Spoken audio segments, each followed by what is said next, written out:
बस हमने स्टार्ट किया हुआ है 9 चैप्टर सोल्यूशन का। सोल्यूशन में हमने पढ़ी थी कुछ प्रॉपर्टीज हैं, कॉलिगेटिव प्रॉपर्टीज। वो प्रॉपर्टीज जो सोल्यूशन में number of particles of solute पे डिपेंड करती हैं, जो चीज़ हम ऐड करते हैं सोल्यूशन में, सॉल्वेंट में ऐड करते हैं, उसको हम कहते हैं कि वो प्रॉपर्टीज जो होती हैं वो कॉलिगेटिव इन नेचर होती हैं। ठीक है, कॉलिगेटिव प्रॉपर्टी में सबसे पहली प्रॉपर्टी जो हमने पढ़नी है वो है लोअरिंग ऑफ वेपर प्रेशर। कि जब भी कोई चीज़ हम सोल्यूट सॉल्वेंट में ऐड करते हैं तो उसका वेपर प्रेशर हमेशा कम होता है। ठीक है, अब इसका क्या मतलब है? फॉर एग्जांपल ये आप देख रहे हो आपके पास कंटेनर ए है, इसमें आपको सिर्फ ब्लू कलर के पार्टिकल्स नज़र आ रहे हैं। ठीक है, और तो कुछ नज़र नहीं आ रहा। इसका मतलब ये जो चीज़ आपके पास ए बीकर में है, it is in pure form, pure solvent में आपके पास मौजूद है। ठीक है, तो मॉलिक्यूल्स के ऊपर लिड रखी हुई है क्योंकि वेपर प्रेशर डेवलप करना है। अगर लिड नहीं होगी तो पार्टिकल्स तो बाहर निकल जाएंगे, तो वेपर प्रेशर तो नहीं होगा, इवेपोरेशन स्टार्ट हो जाएगी। तो पार्टिकल्स आपके कंटेनर पे एक लिड है, ढक्कन रखा हुआ है जिसमें से पार्टिकल्स यहाँ पे आप हीट प्रोवाइड कर रहे हो, मॉलिक्यूल्स एजेक्ट होकर ऊपर जा रहे हैं, फिर वापस आते हैं, जाते हैं, वापस आ रहे हैं, वेपर प्रेशर डेवलप हुआ हुआ है। ठीक है, अब कंटेनर बी में देखो आपके पास क्या है। कंटेनर बी में आपके पास कुछ ब्लैक कलर के वॉल्स भी नज़र आ रहे हैं। ठीक है, वो क्या है? वो ये चीज़ है कि पहले तो सिर्फ आपके पास बीच में सॉल्वेंट था। ठीक है, कोई और चीज़ मौजूद नहीं थी, is a pure in form. जब आपने इसमें ब्लैक कलर के स्पॉट्स दिखना शुरू किए तो इसका मतलब यहाँ पे क्या हुआ, यहाँ पे आपके पास सल्यूट के मॉलिक्यूल्स इसमें ऐड हो गए। जब सल्यूट के मॉलिक्यूल इसमें ऐड हुए हैं तो इसका मतलब ये हुआ कि अब जो मॉलिक्यूल्स 10-20 ऊपर रिलीज होके जा रहे थे, अब वहाँ पे उनकी स्पीड देखो कम हो गई, कम हुई ना। उसका मतलब ये हुआ कि जब अपने सल्यूट इसमें ऐड किया, उसने सॉल्वेंट जो प्योर था उसकी काफ़ी जगह को ब्लॉक कर दिया। जहाँ से वो रिमूव हो सकता था वहाँ रिमूव नहीं हो रहा बिजली। जहाँ उसमें से 15 पार्टिकल्स रिमूव हो रहे थे अब सिर्फ 3 हो रहे हैं। इसका मतलब जब हम सल्यूट डालते हैं सॉल्वेंट के अंदर तो उनकी जो टेंडेंसी होती है बाहर निकलने की सॉल्वेंट में से वो ख़त्म हो जाती है। तो देखो यहाँ पे 15 है, यहाँ पे 3 है, तो देखो कमी आ गई ना। तो इसका मतलब इस सॉल्यूट ऐड करने से वेपर प्रेशर हमेशा कम हो जाता है। ठीक है, अब क्वांटिटेटिव रिलेशनशिप अगर हम इसे मैथमेटिकली देखना चाहें, क्वांटिटेटिव के रिलेशन में देखना चाहें, तो हमने पीछे फॉर्मूला पढ़ा था, उसमें हमने देखा था कि आपके पास डेल्टा पी और P not is equal to X two. What do you mean by that? Raoult's law की इक्वेशन है। डेल्टा पी का मतलब होता है लोअरिंग ऑफ वेपर प्रेशर, और ये लोअरिंग किसके साथ होगा? With respect to original vapour pressure. ये किससे डिपेंड कर रहा होता है? इट्स डिपेंड अपॉन x2, और x2 क्या है? Mole fraction of solute. ठीक है, ये हम प्रीवियस देख चुके हैं। तो डेल्टा पी और पी नॉट का मतलब है relative lowering of vapour pressure is equal to the mole fraction of solute.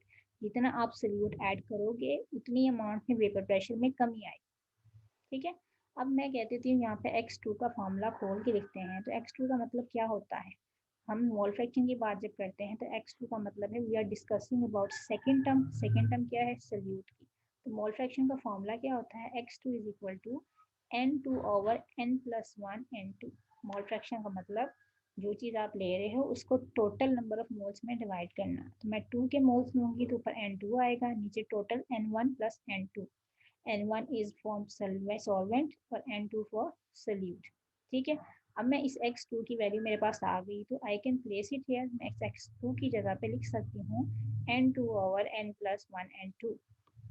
ठीक है, अब मैं बात करती हूँ कि हम जब कॉलिगेटिव प्रॉपर्टी की बात करते हैं तो जहन में रखिए कि एक प्रॉपर्टी की होती है कि हमेशा डाइल्यूट सोल्यूशन होना चाहिए। ऐसे ही है ना? तो मुझे ये बताओ जब सोल्यूशन डाइल्यूट होगा तो क्या सोल्यूट की अमाउंट हमें महसूस होगी कि बहुत ज़्यादा है? जब सोल्यूशन डाइल्यूट होता है तो सोल्यूट की अमाउंट महसूस ही नहीं होती कि उसमें डला भी है। ठीक है, अगर आप 100 ml भी कर लो, उसमें मैं आपसे कहूँ कि आपने 1 ग्राम सॉल्ट डाला है, ठीक है, और मैं कहती हूँ इसमें और 200 ml पानी डाल दो, तो आपको महसूस होगा इसमें नमक तो था ही नहीं। ठीक है, तो इसका मतलब जब सोल्यूशन बहुत ज़्यादा डाइल्यूट हो जाते हैं तो डिनोमिनेटर में से ये जो N2 का फैक्टर है इसको हम निगलेक्ट कर देते हैं। ठीक है, अब N2 ऊपर भी आ रहा था आपको हो गए, लेकिन हमेशा याद रखो जब किसी फैक्टर को निगलेक्ट करना होता है तो हम डिनोमिनेटर से करेंगे।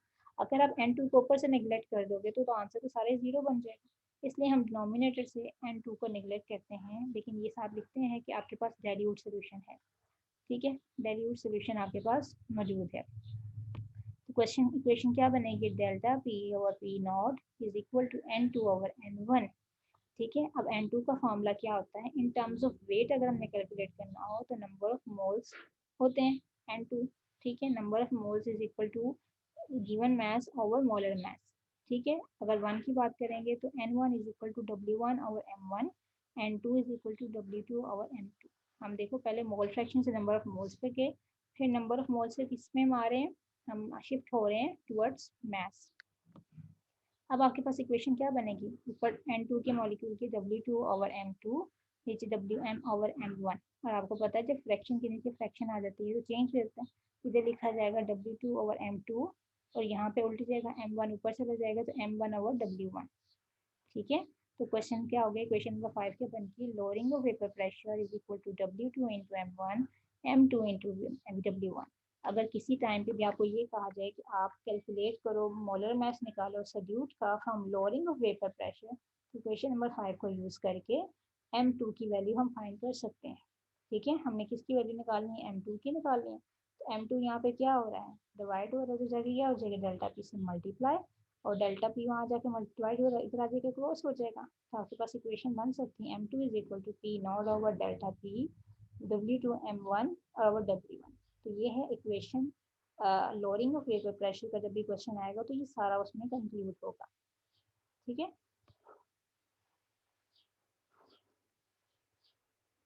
फॉर एग्जांपल आप देखो, आपको यहाँ पे दिया हुआ है कि प्योर बेंजीन है, उसका वेपर प्रेशर कितना है 122, ठीक है। Temperature 32, 20 gram of non volatile solute is added to 300 benzene, a vapor pressure 122 और ऑब्जर्व, कैलकुलेट द m, ठीक है।